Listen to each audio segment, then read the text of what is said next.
Hello दोस्तों, मैं हूं मधुबाला और आज हम पढ़ेंगे कि निषेचन पश्च घटनाएं क्या होती है। जिसमें हम निषेचन पश्च घटनाएं मतलब नर व मादा के मिलने के बाद जो घटनाएं होती है वो क्या होती है। निषेचन पश्च घटनाएं, निषेचन के बाद जो घटनाएं होने वाली है उसे हम क्या कहते हैं, निषेचन पश्च घटनाएं। जिसमें हम पढ़ेंगे युग्मनज क्या होता है और भ्रूणोद्भव क्या होता है। युग्मनज किसमें होता है, नर व मादा के अंदर भ्रूणोद्भव बनता है। नर व मादा के मिलने से युग्मनज बनता है। युग्मनज से क्या होता है, युग्मनज के अंदर भ्रूणोद्भव बनता है। ये कैसे बनता है, ये किस प्रोसेस में बनता है, भ्रूणोद्भव कब बनता है, ठीक है। उसमें हम पढ़ेंगे ब्लास्टुला, ठीक है। उसमें हम पढ़ेंगे कोरकखंड क्या होता है। इसमें हम पढ़ेंगे, अब पढ़ेंगे हम निषेचन पश्च घटनाएं क्या होती है। निषेचन पश्च घटनाएं होती क्या है, यानी निषेचन के बाद जो घटनाएं होती है उसे क्या कहते हैं, निषेचन पश्च घटनाएं।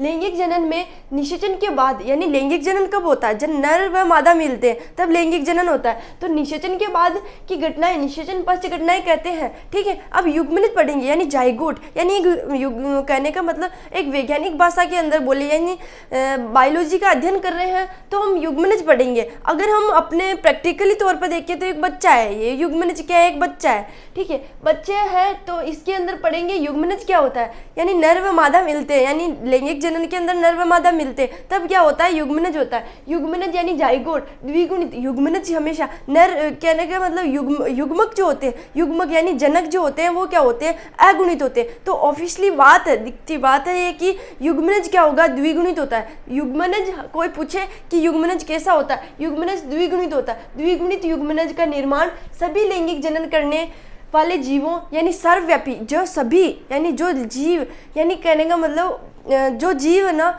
वो जनन करते हैं तब उनमें क्या होता है, युग्मनज बनता है। ये सर्वव्यापी, ये मतलब कहने का मतलब दिखने वाली बात ही है कि जब नर व मादा मिलेंगे तो उसमें युग्मनज का निर्माण अवश्य होगा, पूर्ण रूप से होगा। ये बात है, सर्वव्यापी है। बाह्य निषेचन करने वाले सभी जीवों में युग्मनज क्या होता है का निर्माण बाह्य माध्यम, यानी बाह्य माध्यम तो मैंने बता ही दिया था। बाह्य माध्यम में मतलब कहने का मतलब जल माध्यम है, यानी बाह्य माध्यम जो मतलब जिनको ना खतरा होता है, यानी अंडे हुए हैं वो बाह्य माध्यम में हो गए, है ना। तो यही बात कर रहा है कि बाह्य निषेचन करने वाले सभी जीवों में युग्मनज क्या होता है, युग्मनज का निर्माण बाह्य माध्यम यानी जल माध्यम में होता है, ठीक है, जल माध्यम में होता है। जबकि आंतरिक निषेचन क्रिया करने वाले जीवों में युग्मनज शरीर के अंदर बनता है, यानी बाह्य माध्यम यानी बाहर बनने वाला और आंतरिक माध्यम अंदर बनने वाला। अब हम पढ़ेंगे पौधों के अंदर युग्मनज किस तरह से बनता है। जैसे कवक हुए यानी फंजाई और सेवाल। सेवाल 3 तरह के होते हैं, मैंने बताए थे। युग्मनज आसपास मोटी भित्ति बना लेते हैं, यानी जो सेवाल होते हैं, कवक होते हैं, पेड़ पौधे होते हैं, वो क्या करते हैं, उनके आसपास जो भित्ति होती है यानी मोटी परत बना लेते हैं, भित्ति बना लेते हैं, परत बना लेते हैं, मोटी भित्ति बना लेते हैं, जिसे निषिक्तांड कहते हैं। निषिक्तांड क्या है, एक तरह से ये अपन आम के अंदर हम उसका बीज देखते हैं, बड़ी बीज देखते हैं तो उसके अंदर एक लेयर आ जाती है, उसे हम क्या कहते हैं, निषिक्तांड। यानी बीज जो होता है उसके ऊपर मोटी झाड़ी परत हो जाती है, उसे क्या, निषिक्तांड। यानी बीज, गुठली, हम उसकी हमारी लैंग्वेज में क्या कहते हैं, गुठली कहते हैं उसको, निषिक्तांड उसे कहते हैं। जो गुठली होती है उसके ऊपर क्या होती है, लेयर आ जाती है, बड़ी झाड़ी वाली मोटी आ जाती है, जिसे हम निषिक्तांड कहते हैं एक तरह से। यानी ओस्पोर, यानी स्पोर यानी क्या होता है, बीज होता है। ओ यानी क्या होता है, ये बड़ा वाला बीज होता है, ठीक है, उसके अंदर लेयर आ जाती है, उसे क्या कहते हैं हम, निषिक्तांड। एक आप समझने के लिए, ठीक है। ये अगली वृद्धि ऋतु में अंकुरण का कारण बनता है। यानी अंकुरण का कारण कैसे बनता है, जो बीज है, ठीक है, उस बीज को हम कहीं पे बोएंगे। जैसे आम का पौधा देखा होगा, आम के अंदर क्या होती है, वो गुठली होती है, कहने का मतलब जो उसका बीज होता है, ठीक है, उसका बीज होता है, वो क्या करता है, हम खा के फेंक देते हैं।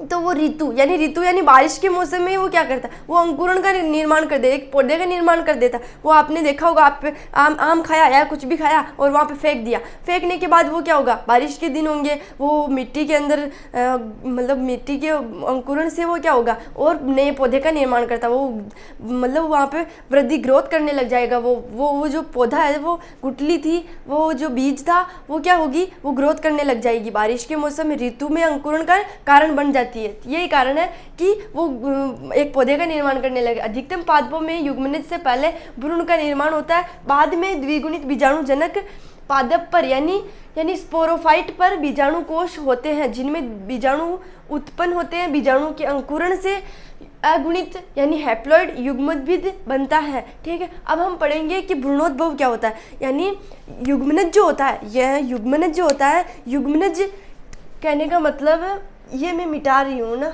ठीक है, ये युग्मनज यहाँ पे मैं बता देती हूँ। ठीक है, ये है युग्मनज। यानी युग्मनज क्या होता है, 2n होता है। ठीक है, 2n होता है। 2n से क्या बनेगी, 2 कोशिकाएं बनेगी।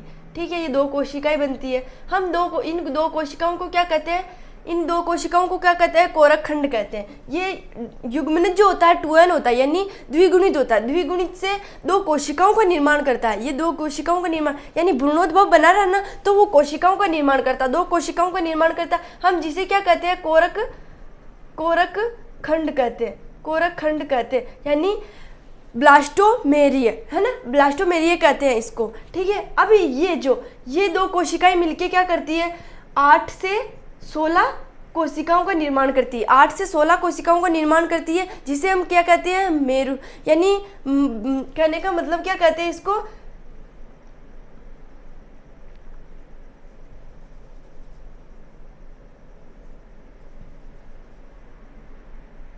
ये वाली कोशिकाएं यानी कोरक बना लेता है, यानी तुतक बना लेता है। ये 8 से 16 यानी तुतक बना लेता है, यानी 8 से जो 16 कोशिकाएं, 8 से 16 यानी ये 2 कहने का मतलब 2n से 2 कोशिकाओं का निर्माण हुआ। 2 कोशिकाओं के बाद 8 कोशिका, यानी 2 कोशिकाओं का निर्माण हुआ। इस फेज को क्या कहेंगे, कोरक खंड।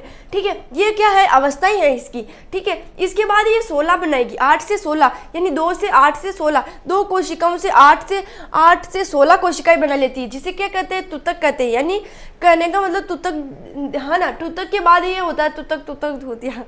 ठीक है, वो क्या होती है। ठीक है, इसके बाद ये बना लेती है, यानी 16 से 32, 32 से 64 कोशिकाएं बना लेती है। इसके वो जो कोशिकाएं, यानी ये जो फेजेस बना रही है, यानी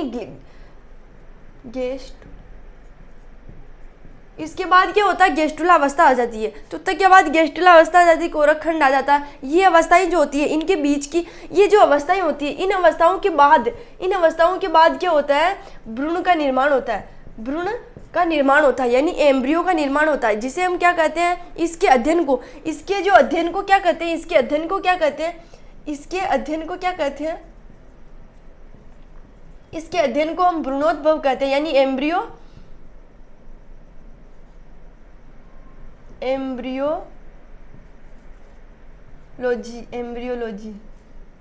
या, है ना, एम्ब्रियोलॉजी। इसके अध्ययन को क्या कहते हैं, एम्ब्रियोलॉजी, यानी भ्रूणोद्भव कहते हैं। ये आ गया समझ में, भ्रूणोद्भव क्या है, यानी युग्मनज से भ्रूण, यानी भ्रूण क्या मैंने बताया था, ये कोरकखंड है। कोरकखंड ये जो 2n है, युग्मनज 2n होता है। कोई पूछे कि युग्मनज क्या होता है, ये क्या होता है, द्विगुणित होता है। द्विगुणित यानी 2n के बाद ये कौन सी कोशिका यानी विभाजित होती है, इनमें समसूत्री विभाजन होता है और कोशिकाओं का निर्माण होता है।